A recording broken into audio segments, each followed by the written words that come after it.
오신 여러분들을 환영하고 축복합니다. 이 시간 서로에게 이렇게 한번 축복해 볼까요?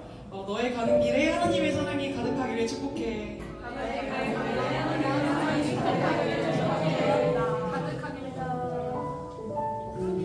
이제 2학기를 마무리하는 종강 예배를 시작하려고 하는데요. 이 시간 서로를 축복하며 시작했으면 좋겠습니다. 그래서 여러분들이 함께 해주셔야 될 게 있습니다. 바로 가사 중에 너를 위해 저 별을 만들고 할 때 오른손을 들어서 여기 이렇게 너를 위해 저 별을 만들고 하면 되고요. 그 다음에 세상을 만들고 할 때는 나머지 손을 펴서 세상을 만들고 하면 되고요. 또 아들을 모았네 할 때는 이렇게 두 손을 모아서 이렇게 해주시면 됩니다. 자, 하실 수 있죠? 네. 자, 그러면은 이 시간 이걸 찬양 드려보겠습니다.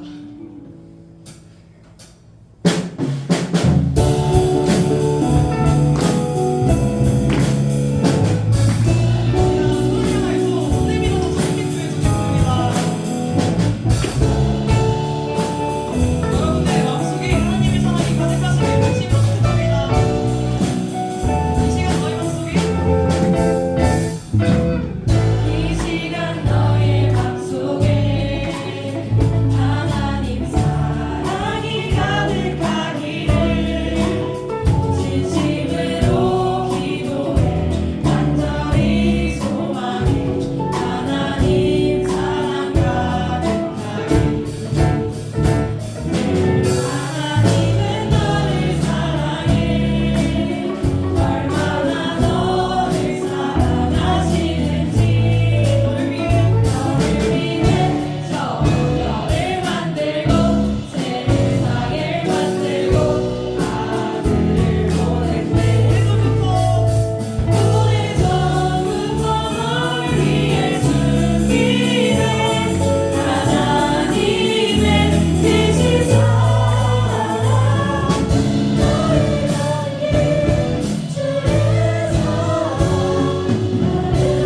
준비를 할지 고민을 많이 했는데요. 제가 속한 선교단체인 ESF에서 하는 창세기 1대1 하면서 야곱의 이야기를 듣게 되었습니다. 형과 아버지를 속이고 장자권을 얻게 됐지만 도망다닌 야곱은 형을 피해서 도망가다가 베델에서 잠을 자게 됩니다. 이때 야곱은 꿈에서 사닥다리 위에 하나님을 만나게 되는데 내가 너와 함께 있어 내가 어디로 가든지 너를 지키며 너를 이끌어 이 땅으로 돌아오게 할지라 하는 말씀을 듣게 됩니다. 야곱은 잠에서 깨어 이르되 하나님께 여호와께서 과연 여기 계시거늘 내가 알지 못하였도다 하는 고백을 합니다. 이번 학기에 저도 돌아봤을 때 저와 함께 동행하시는 하나님을 느낄 수 있었습니다. 고난 중에도 너무 힘들 때에도 그럼에도 내가 알 때나 알지 못할 때나 나를 함께 하시는 나를 성장시키시는 그런 하나님을 이 시간 함께 내가 알 때나 알지 못할 때나 함께 하시는 어디로 가든지 나와 동행하시고 지켜주시는 하나님을 이 시간 함께 고백했으면 좋겠습니다.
이번 2학기를 위해서 기도했으면 좋겠습니다. 시험 기간으로 또 실습으로 많은 과제로 힘든 지금 이 시간에 나와 함께 걸어주시고 나의 절망을 주님께서 계획하신 길로 바꾸시는 그 주님을 생각하면서 함께 기도했으면 좋겠습니다.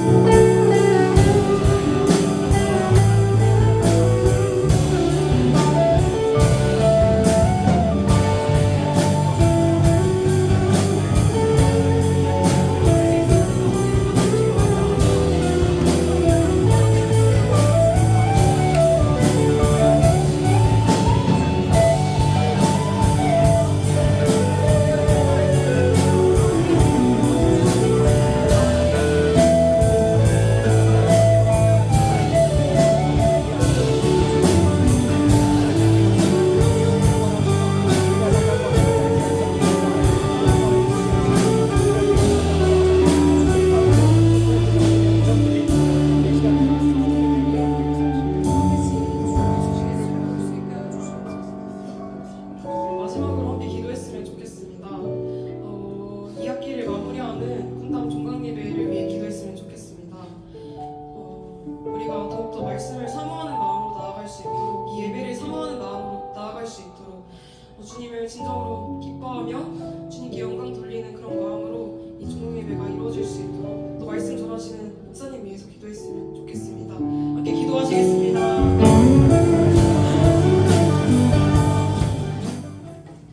사랑이 많으신 주님, 어느덧 한 학기가 흘러 종강 예배를 맞이하게 되었습니다. 오늘 이 자리에 다 같이 모여 예배를 드릴 수 있게 하심에 감사드립니다. 실습과 과제, 시험으로 바쁜 저희의 발걸음을 이 자리로 인도해 주셔서 감사합니다. 바쁜 삶을 살아오면서 하나님을 찬양하기보다는 현실의 삶에 안주하며 살아온 날들이 더 많습니다. 힘들고 바쁘다는 핑계로 주님의 뜻대로 살지 않은 저희들을 용서하여 주시옵소서. 3학년 학우들이 실습 중에 있습니다. 예비 교사로서 주님의 교사가 되기 위한 소중한 경험을 하고 올 수 있도록 지혜를 내려주시옵소서. 4학년 학우들도 1차 시험을 마치고 2차 시험을 준비하고 있습니다. 이들에게 지혜의 은총을 내려주시옵소서.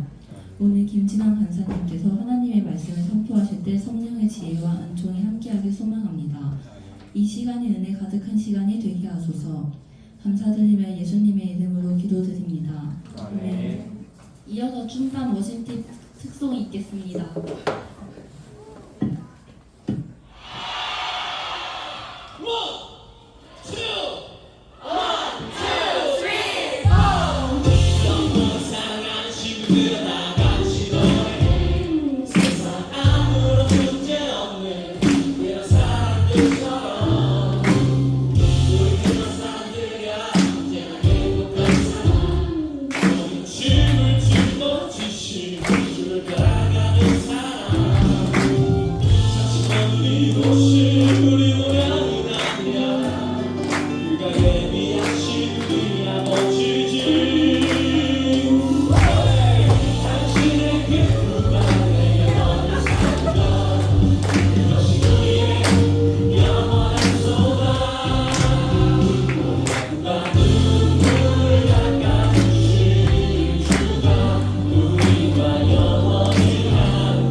우리에게 주신 말씀은 사무엘상 2장 22절에서 36절 말씀입니다. 제가 한 절 읽고 여러분이 한 절 읽고 마지막은 다 같이 읽도록 하겠습니다. 엘리는 매우 늙었다. 그는 자기 아들들이 모든 이스라엘 사람에게 저지른 온갖 잘못을 상세하게 들었고 회막 어귀에서 일하는 여인들과 동침까지 한다는 소문을 들었다. 그래서 그는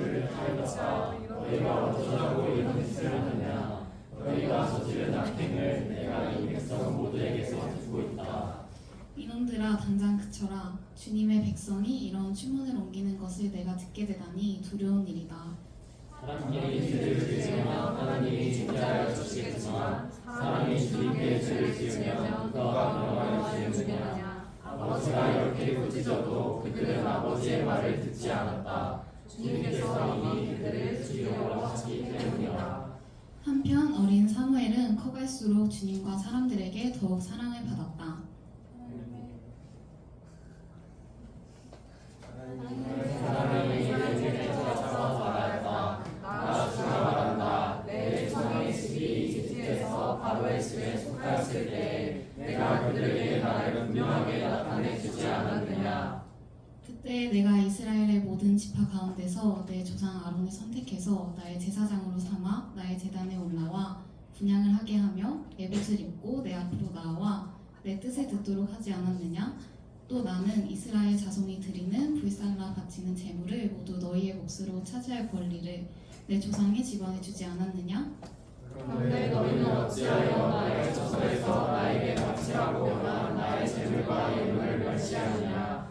어찌하여 너는 나보다 내 자식들을 더 소중하게 여겨 나의 백성 이스라엘이 나에게 바친 모든 재물 가운데서 가장 좋은 것들만 골라다가 스스로 살찌도록 하느냐. 그러므로 나 주 이스라엘의 하나님이 말한다.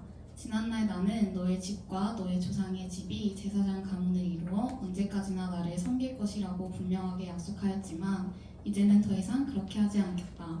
이제는 내가 나를 존중하는 사람들만 존중하고 나를 경멸하는 자들은 수치를 당하게 할 것이다. 나 주의 말이다. 내가 내 족속의 자손에게 내려서 너의 집안에 모여라. 나의 명이 없는 부인이 영원히 나를 것이다. 너는 고통을 받으면서 내가 이스라엘의 모든 백성에게 베푸는 복을 시샘하며 바라볼 것이다. 내 가문에서는 어느 누구도 오래 살지 못할 것이다. 그러나 나는 내 자손 가운데서 하나만은 끊어버리지 않고 살려줄 터인데 그가 제사장이 되어 나를 섬길 것이다. 그러나 그는 맹인이 되고 흉방을 다 입고 그의 자손들은 모두 젊은 나이에 변사를 당할 것이다. 내 두 아들 홈니와 비느하스도 한날에 죽을 것이며 이것은 내가 말한 모든 것이 반드시 이루어진다는 표징이 될 것이다. 나는 나의 마음과 나의 생각을 따라서 행동하는 충실한 제사장을 세우겠다. 내가 그에게 자손을 주고 그들이 언제나 내가 기름 부어 세운 왕 앞에서 제사장 일을 보게 하겠다. 다 같이 읽겠습니다. 그때 너희 집에서 살아남는 자들은 돈 몇 풀과 빵 한 덩이를 얻어먹으려고 그에게 엎드려서 제사장들과 하나 맡겨주셔서 밥이나 놓지 않고 살게 하여 주시옵소서 하고 걱정할 것이다. 아멘. 오늘은 마음을 담아 하나님 사랑하기라는 제목으로 IVF 김진환 간사님께서 말씀 전해주시겠습니다.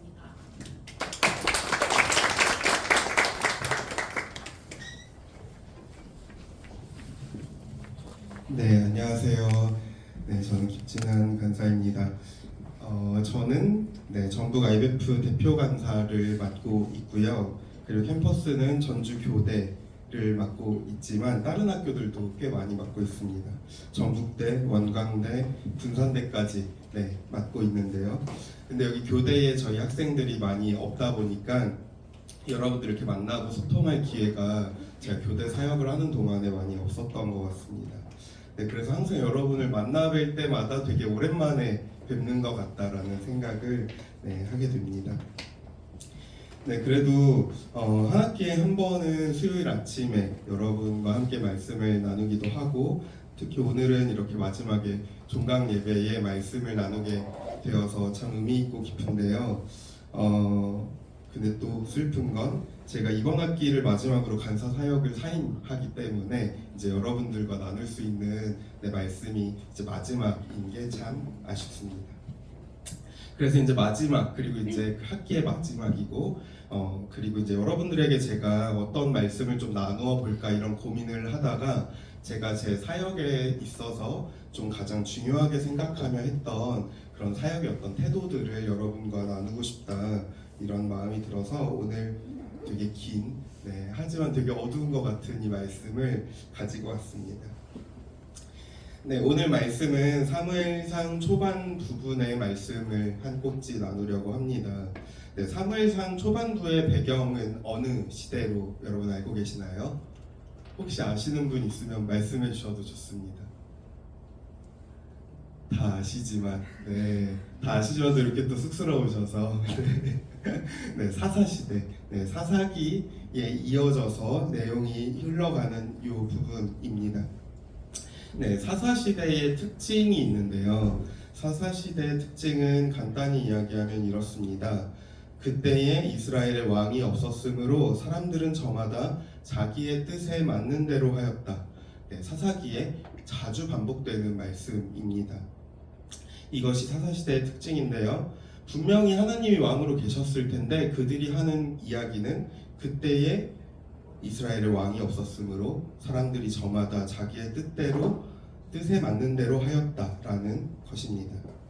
하나님이 왕으로 계셨지만 하나님을 왕으로 인정하지 않았던, 그리고 자신의 뜻대로 살아갔던 시대가 사사시대입니다. 그리고 그 시대의 끝에, 그 시대의 말미라면 더 그것이 강화되어 있는 그런 시기의 이야기일 것입니다. 네, 하나님을 왕으로 인정하지 않는 이들이라면 그러면 하나님을 왕으로 인정하던 시대에 그런 사람들의 삶의 양식과 이들의 삶의 양식이 달랐을까요? 다르지 않았다고 저는 생각을 하는데요. 네, 왜냐하면 오늘 본문에 나오는 엘리, 네, 늙은 엘리의 이야기를 살펴보는데 엘리의 직업은 제사장이었습니다. 네, 제사장이 있다는 건 그 시대에도 여전히 제사를 드리고 있었고 여전히 예배는 계속되고 있었다는 것을 의미하겠죠. 네, 엘리는 나이가 많았는데요. 엘리 제사장이 오늘 본문쯤에 나오는 나이가 정확히 알 수는 없지만 엘리 제사장이 죽을 때 나이가 98세였는데 대충 미루어 보면 80대쯤이지 않았을까라고 생각해 보게 됩니다. 네, 그럼 엘리의 아들들은 몇 살쯤이었을까요? 네, 한 5, 60대쯤 되는 제사장들이었겠죠. 엘리의 아들들도 엘리를 이어받아서 제사장 역할을 하는 자들이었습니다. 제사장이 여전히 있고 그곳에서 제사가 계속해서 이루어지고 있는데 왜 그 시대는 하나님이 왕이 되지 못한 상태로 살아가고 있을까요? 저는 이것이 종교성은 있으나 하나님이 주인이 되지 않은 삶을 살아가고 있었기 때문이 아닌가라는 생각을 하게 됩니다. 오늘 말씀을 통해서 우리 삶에 질문이 던져지는 시간이 되었으면 좋겠습니다. 그런 바람으로 오늘 본문으로 더 깊이 다가가 보려고 합니다.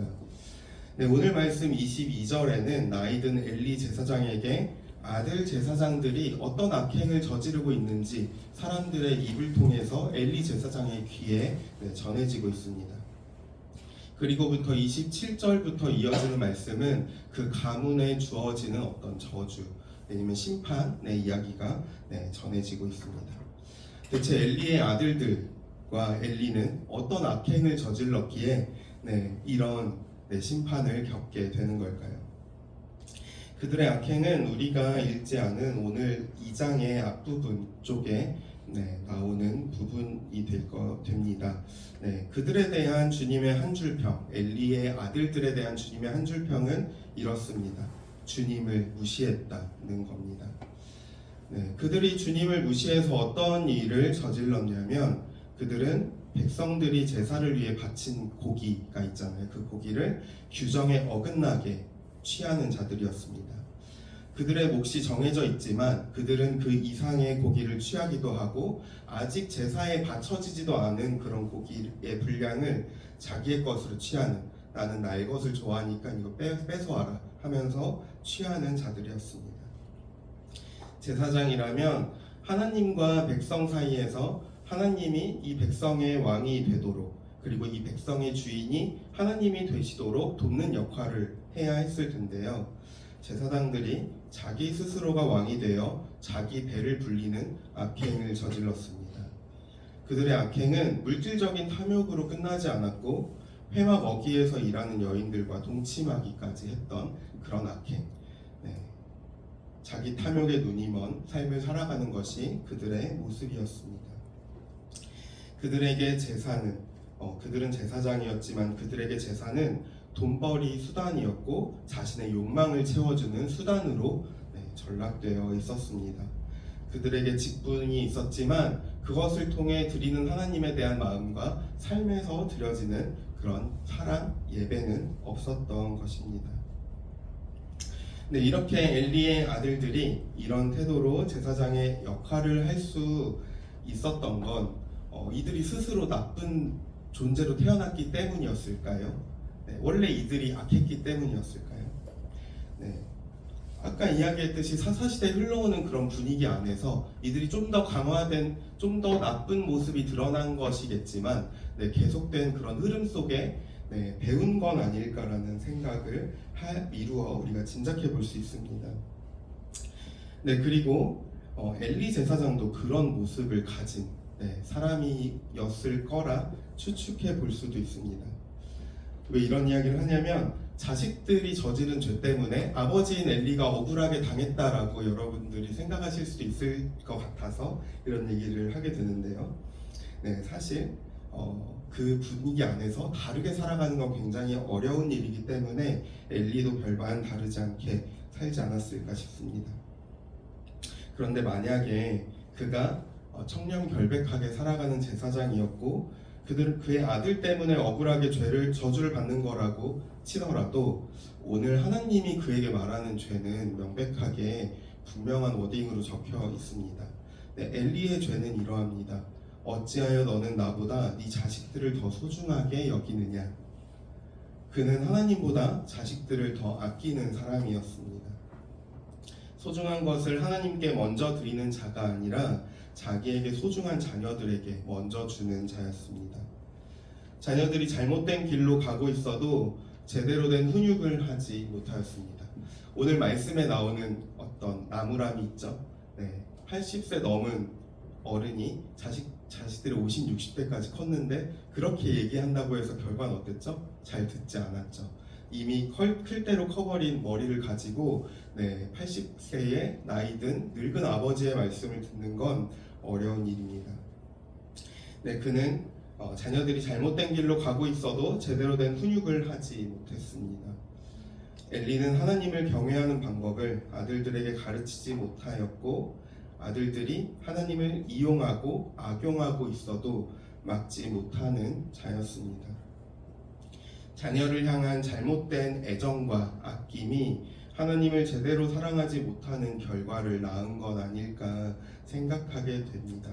이것이 엘리의 잘못이었습니다. 하나님은 엘리와 엘리의 아들들에게 무엇을 원하셨을까요? 하나님은 그들에게 제사 드리기를 원하시기보다 하나님을 깊이 사랑하는 마음, 사랑하기에 존중하고 진정으로 하나님을 경외하는 마음을 원하셨습니다. 그러나 그들은 가장 중요한 것을 놓친 채 살아가고 있었습니다. 하나님이 성경에서 반복적으로 말씀하시는 것 중 하나는 나는 제사를 원치 않는다는 것입니다. 사무엘상 15장 22절에 이렇게 쓰여 있습니다. 사무엘이 나무랐다. 주님께서 어느 것을 더 좋아하시겠습니까? 주님의 말씀에 순종하는 것이겠습니까? 아니면 번제나 화목제를 드리는 것이겠습니까? 잘 들으십시오. 순종이 제사보다 낫고 말씀을 따르는 것이 양의 기름보다 낫습니다. 아멘. 이사야 1장에서는 또한 이렇게 말합니다. 제가 좀 줄여서 얘기를 해볼게요. 무엇하러 나에게 이 많은 재물을 바치느냐? 너희는 나의 뜰만 밟고 간다. 다시는 헛된 재물을 가져오지 말아라. 다 쓸모없는 것들이다. 역겹고 참을 수 없고 더 이상 견딜 수 없다. 아멘. 이 말씀들을 보면 하나님의 마음이 잘 느껴집니다. 하나님은 마음 없이 드려지는 제사에 신물이 나셨습니다. 하나님 앞에 종교적인 신용은 하지만 그 안에 하나님을 향한 마음이었고 그들의 일상 속에서 하나님을 왕으로 둔 태도로 살지 않는 그런 모습에 하나님은 질려버리셨습니다. 이제 오늘 본문에 엘리 가문이 받게 되는 심판이 이 이유가 좀 더 우리에게 이해되어 다가옵니다. 그 시대에도 여전히 제사는 드려졌고 종교적인 행위들은 사라지지 않았지만 그들의 마음은 하나님을 향하지 못했습니다. 그들은 열심히 예배를 드렸지만 삶의 주인이 바뀌지 않았고 하나님을 주인으로 모시지 못했습니다. 오늘 이 제사장들의 이야기를 보면서 오늘날 우리의 모습을 떠올려 볼 때 이 한편으로는 이런 생각을 할 수 있겠죠. 이건 목사님들에 대한 이야기지 내 이야기는 아니다 라고 생각하실 수도 있겠죠. 네, 아닙니다. 오늘의 이야기는 우리와 전혀 상관없지 않습니다. 베드로전서 2장 9절에서 그러나 여러분은 택하심을 받은 족속이요 왕과 같은 제사장들이요 거룩한 민족이요 하나님의 소유가 된 백성입니다. 그래서 여러분을 어둠에서 불러내어 자기의 놀라운 빛 가운데로 인도하신 분의 업적을 여러분이 선포하는 것입니다. 아멘. 바울은 우리가 하나님의 제사장이라고 말합니다. 하나님은 우리를 통하여 하나님을 세상에 알리고 싶어 하시고 그것을 위해서 우리를 하나님의 자녀, 하나님의 제자, 하나님의 제사장으로 세우셨습니다. 그렇기 때문에 우리는 우리의 모습을 돌아보아야 합니다. 네, 우리의 신앙생활을 돌아봅시다. 우리가 하나님께 우리가 행하고 있는 그 행동들에만 집중하고 있지는 않은지 돌아봅시다. 찬양을 뜨겁게 드리고 찬양을 또 자주 듣고 그러면서 가요를 멀리하고 술자리를 피하고 기도 시간을 점점 늘리고 성경 통독을 많이 하고 묵상을 빼놓지 않고 하고 교회에서 진행하는 모든 예배와 모든 행사에 적극적으로 참여하고 그리고 그 참여를 독려하는 자리에 열심히 서기도 하는 이런 활동들은 분명히 의미가 있습니다. 이런 활동들을 통해서 하나님을 더 자주 만나고 하나님과 더 자주 교제할 수 있게 도와줍니다. 이거를 통해 바람직한 방법은 이거를 통해 하나님이 어떤 마음으로 세상을 사랑하시고 어떤 태도로 세상 속에서 살아가기를 원하시는지를 더 많이 알 수 있게 됩니다. 그러나 여러분, 이것들 자체가 그리스도인의 삶이 아니라는 것을 우리는 기억해야 합니다. 우리가 살아가야 할 삶은 교회 안에만, 우리 공동체 안에만 있지 않기 때문입니다. 이것은 좀 더 구체적으로 이야기한다면 종교 활동에 매진하는 것이라고 이야기할 수 있겠습니다. 우리는 그렇기 때문에 우리가 그런 활동들에만 매진하고 있지는 않은지 계속 돌아보아야 합니다. 우리 인생의 중요한 결정 속에 하나님이 말씀하신 가치들이 들어있는가? 나는 친구나 주변 관계에서 하나님의 마음으로 사랑하려고 애쓰고 살아가고 있는가? 내 인생에서 제일 중요한 것이 나의 삶이 좀 더 잘 되는 것, 이런 목표를 가진 것일 뿐은 아닌가? 네, 약간의 이야기가 빠지는 거일 수도 있지만 우리의 삶의 목표가 내가 더 잘 되는 것, 내가 목표하는 바를 이루는 것이라고 생각하시는 분들이 계신다면 왜 그래야 하는지 질문해 보신 적 있나요? 물론 잘 되는 게 기쁘고 좋은 일이지만 하나님께 기도하는 모든 기도의 내용이 나의 성적, 나의 학업, 나의 친구관계, 나의 진로 그것들이 다 잘 되는 것이라면 그것만 나의 기도 제목이라면 어딘가 잘못된 건 아닌가 고민하며 생각해봐야 하지 않을까 싶습니다. 여러분의 같은 경우에는 많은 경우 임용 합격이겠죠. 임용 합격률이 50%로 뚝 떨어져 버렸죠. 여러분들이 입학할 때 기대하던 것과 사실 많이 다른 상태의 합격률일 것입니다. 임용 합격률이 50%면 만약에 저랑 이렇게 둘이 있어요. 그러면 여기가 되면 제가 떨어져야 되는 거죠. 제가 되면 떨어져야 되는 겁니다. 그쵸? 근데 그게 하나님이 꼭 도와주시고 하나님이 잘 도와주신 게 된 사람만 도와주신 게 맞을까요? 내가 되면 내 친구는 떨어져야 되는데 그리스도인으로서 임용을 합격하는 것만이 하나님의 영광을 드러내는 것이라면 우리가 굉장히 좁은 사고로 내 인생을 살아가고 있는 건 아닌지 돌아볼 수 있으면 좋겠습니다. 이거를 되게 과하게 과하게 얘기한다고 말씀드렸어요. 과하게 얘기하면 엘리의 아들들이 자기의 배를 불리기 위해서 백성들의 재물을 가로채는 것과 같은 마음은 아닌지 스스로 정직하게 돌아보며 질문하실 수도 있으면 좋겠습니다. 여러분들이 다 합격하실 수 있었으면 좋겠습니다. 여러분들이 그 50% 안에 다 들어가실 수 있으면 좋겠습니다. 그러나 내가 이 합격을 위해서만 살아가는 삶을 살고 있다면 어딘가 잘못된 건 아닌가 질문을 던져볼 수 있으면 좋겠다는 이야기입니다. 하나님이 엘리에게 하셨던 질문이 우리에게도 돌아오는 것 같습니다. 어찌하여 너는 나보다 네 자식들을 더 소중하게 여기느냐? 엘리 제사장이 하나님보다 자식을 소중하게 여기듯 우리는 하나님보다 무엇을 소중하게 여기며 살아가고 있는지 돌아봅시다. 하나님보다 더 우위에 둔 것은 무엇인지 우리는 삶을 살아가며 끊임없이 돌아보아야 합니다. 부모님이 자녀를 사랑하고 자녀가 부모를 사랑하는 것, 그리고 부부나 연인이 서로를 사랑하는 것, 직장인이 자신의 일을 사랑하는 것, 자신에게 주어진 과업을 사랑하는 것, 그리고 물질적인 세상 속에서 어떤 물건을 사랑하는 것, 좋아하는 것, 이것 자체는 잘못된 것이 아닙니다. 그러나 이것들이 하나님을 사랑하고 하나님을 경외하는 것보다 더 우위에 있다면 그것은 큰 문제가 있습니다. 왜냐하면 우리가 가장 사랑하는 것으로 우리의 삶의 중심축은 돌아가기 때문입니다. 내가 시간과 돈을 가장 많이 투자하고 있는 것이 무엇인지를 돌아볼 때 요즘에 내가 가장 중요하게 생각하는 영역들이 여러분들 눈에 와 닿게 보이게 될 것입니다. 우리는 하나님보다 중요한 것을 사랑하느라 하나님께는 형식만 남은 모습으로 살아가고 있지는 않은지 돌아보게 되면 좋겠습니다. 여러분은 무엇을 소중하게 여기며 살아가고 계십니까? 35절 말씀을 제가 한번 읽어드리겠습니다. 나는 나의 마음과 나의 생각을 따라서 행동하는 충실한 제사장을 세우겠다. 내가 그에게 자손을 주고 그들이 언제나 내가 기름 부어 세운 왕 앞에서 제사장 일을 보게 하겠다. 아멘.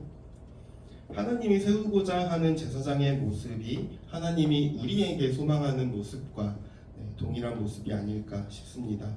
하나님은 하나님의 마음과 하나님의 생각을 따라서 행동하는 충실한 자를 찾고 계십니다. 완성된 모습의 충실한 자를 말씀하시는 게 아닙니다.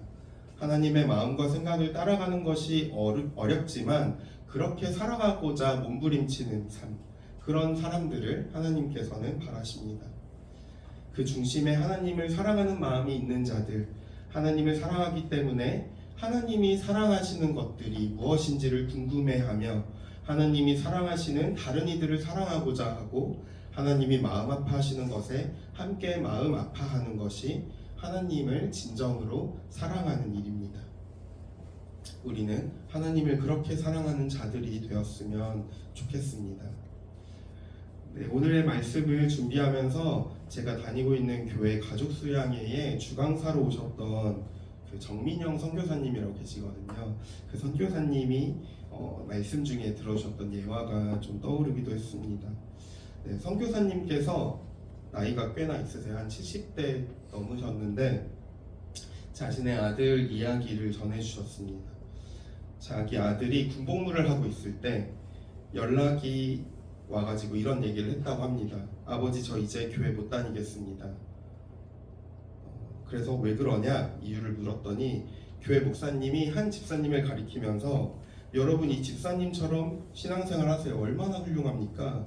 교회를 사랑하고 섬기는데 얼마나 열심히십니까? 모두 본받으세요 라고 하셨는데 그 집사님이 부대에서 자기 이익만 생각하고 후임이나 병사들을 엄청 이용하기로 나쁘기로 소문이 자자한 그런 사람인데 교회를 다니면서 칭찬받는 사람, 훌륭하다고 칭찬받는 사람이 저런 사람이면 저는 교회 안 다니고 싶습니다 라고 이야기했다고 합니다. 그래서 선교사님은 사랑과 교회 때문에 존귀한 하나님을 만나지 못하고 포기하는 게 너무 아쉽지만 그래서 너가 한 번 더 고려해줬으면 좋겠지만 그 너의 선택을 존중하겠다라고 말씀하셨다고 해요. 그래서 아직까지 하나님 곁에 돌아오지 못하고 계신다고 하였는데요. 네, 그러면서 이런 이야기를 남기셨어요. 그렇게 자기 이익 따라 자기 마음대로 살고 싶으면 차라리 교회를 다니지 마세요. 그게 더 일관성 있어 보입니다. 라고 얘기해 주셨던 이야기가 저의 마음에 남아 있습니다. 네, 여러분이 이익을 따라 여러분이 되고 싶은 대로 살아가고 싶은 그런 욕망이 너무 넘치신다면 그렇게 살아가시고 하나님을 굳이 붙들지 않아도 되지 않을까요? 라는 그런 질문을 한번 해봐도 좋지 않을까 싶습니다. 여러분들이 어렸을 때부터 교회 안에서 자라오면서 자연스럽게 살아가던 그런 신앙생활 그거 말고 여러분들이 진정으로 하나님을 사랑하면서 교회 안에 머물고 하나님 곁에 머물며 살아가고 있는지를 끊임없이 돌아보실 수 있으면 좋겠습니다. 하나님을 왕으로 진정으로 사랑하는 그런 삶을 살아가게 되기를 왕으로 모시고 진정으로 살아가는 삶을 살아가기를 소망합니다. 말씀을 마무리하려고 합니다. 엘리 가문은 무너졌습니다. 겉모습은 있었지만 그들에게 하나님을 경외하는 마음이 없었기 때문입니다. 그러나 하나님은 거기에서 끝내시지는 않습니다. 그 시대 속에서도 사무엘이라는 새로운 사람을 하나님은 세우셔서 이스라엘 백성들을 하나님의 곁으로 인도하십니다. 하나님의 마음과 생각을 따라 움직일 사람, 겉모습이 아니라 마음으로 하나님을 사랑하는 사람을 하나님께서 세우셨습니다. 하나님은 오늘도 그런 사람을 찾고 계십니다. 그리고 그 부르심 앞에 서 있는 사람들이 바로 여러분입니다. 하나님은 여러분을 통해 이 캠퍼스 안에 여러분이 생활하는 수업을 듣는 강의실 안에 그리고 여러분의 미래에 만날 아이들과 교실 안에 학교 안에 하나님의 마음을 드러내기를 원하십니다. 겉모습보다 마음을 종교적인 열심보다 하나님을 진정으로 사랑하는 그런 삶의 습관으로 살아가는 영성보다 진정한 하나님과의 관계를 맺어가는 제사장과 같이 살아가는 여러분이 되시기를 진심으로 축복합니다. 기도하겠습니다. 하나님 아버지, 우리가 하나님을 사랑하며 살아가고 있다고 생각하지만 우리의 삶을 멈춰서 돌아볼 때 우리가 하나님을 향한 사랑 없이 우리의 행동들에만 집중하며 살아왔던 건 아닌지 돌아보게 됩니다. 하나님, 우리는 진정으로 하나님을 사랑하며 살아가기 원합니다. 그래서 하나님이 우리의 캠퍼스 가운데 우리가 앞으로 살아갈 그런 학교 안에서 그리고 아이들의 삶 가운데 하나님의 사랑을 흘려보낼 그런 기독 교사가 될 수 있게 되기를 하나님 우리는 진정으로 바라고 소망하고 있습니다. 하나님, 우리가 멈춰 생각하지 않는다면 우리도 이 세상의 흐름을 쫓아 살아갈 수밖에 없다는 것을 기억하게 하여 주십시오. 그래서 우리가 멈추어 하나님을 향한 방향을 다시 세울 때 우리는 세상을 거슬러 하나님의 사랑을 흘려보내는 삶을 살아갈 수 있을 겁니다. 하나님 아버지, 우리가 종교적 열심에만 관심을 두는 것이 아닌 진정으로 하나님을 사랑하고 하나님의 사랑을 전하기를 소망하는 그런 자들이 되게 하여 주십시오. 어렵지만 늘 어려움 가운데 함께 하시는 주님의 은혜가 우리를 지키고 보호하신다는 것을 매일의 삶을 통해 느끼며 살아가는 우리 모두가 되게 하여 주십시오. 하나님 아버지, 감사합니다. 우리의 일상 가운데도 함께 하시는 주님의 은혜가 있기를 진심으로 소망합니다. 예수님의 이름으로 기도드렸습니다. 네, 광고하겠습니다.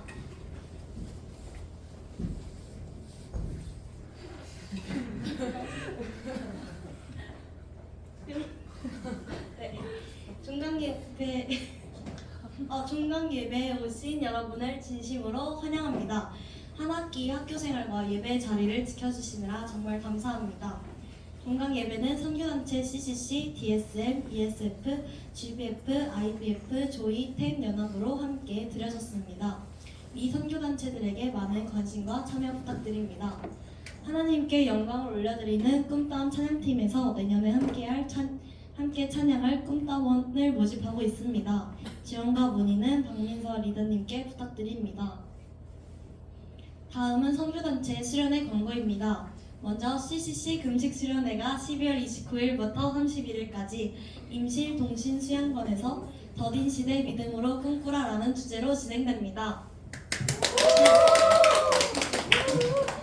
네, 그 다음은 ESF 겨울 수영회가 12월 29일부터 31일까지 서천 청소년 수련원에서 햇세드라는 주제로 진행됩니다.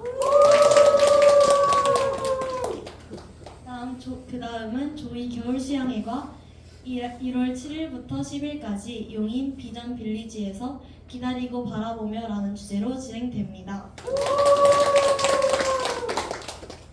그 다음은 GBF 겨울 수련회가 1월 29일부터 31일까지 서천 청소년 수련원에서 함께 섬 함께 봄이라는 주제로 진행됩니다.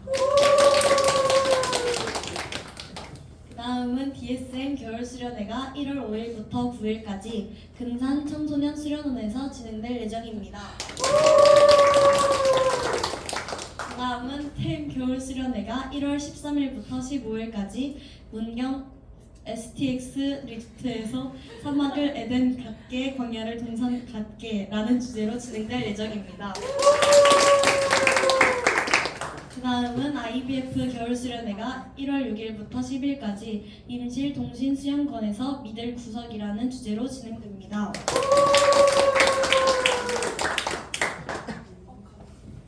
모든 예배 순서가 끝나고 단체 사진 촬영이 있으니 모두 촬영하시면 감사하겠습니다.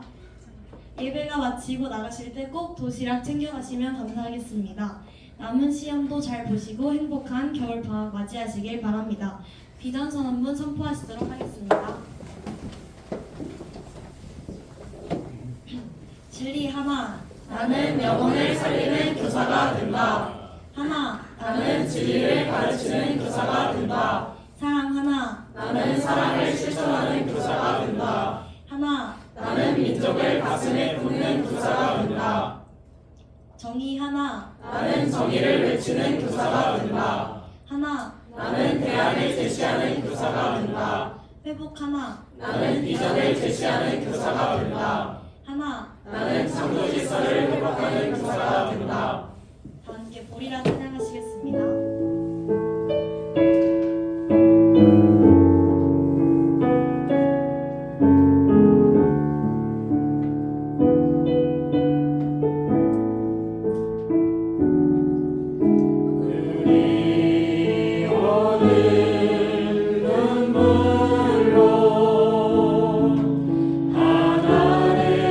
씨앗을 심는다.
다음은 경품 추천 시간입니다.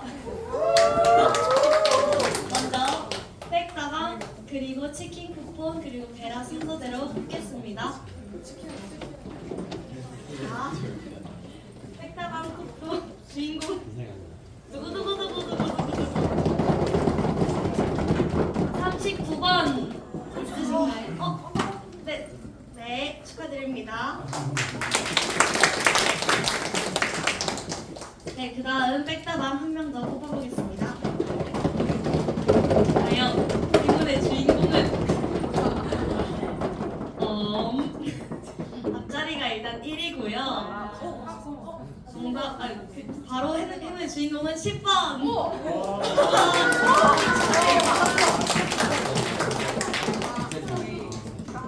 자, 그 다음 치킨. 자, 치킨은 가 아니라 베라 화이트 두 명을 먼저 뽑겠습니다. 자, 그러면 혹시 교수님들 중에 서건석 교수님 혹시 뽑아주실 수 있을까요?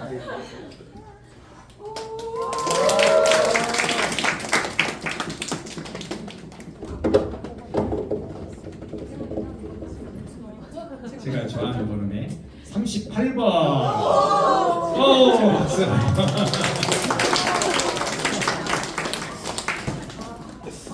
네. 네, 장로님 한번 와주셔서 뽑아주시면 감사하겠습니다.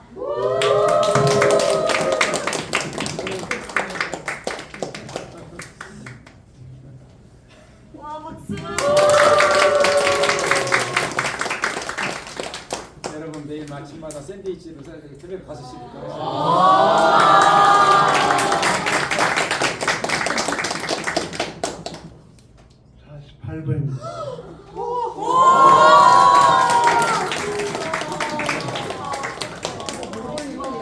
네, 그러면 마지막 치킨의 주인공은 1년 동안 또 섬겨주신 GBF 종옥 간사님께서 뽑아주시면 감사하겠습니다. 이렇게 부담스럽네.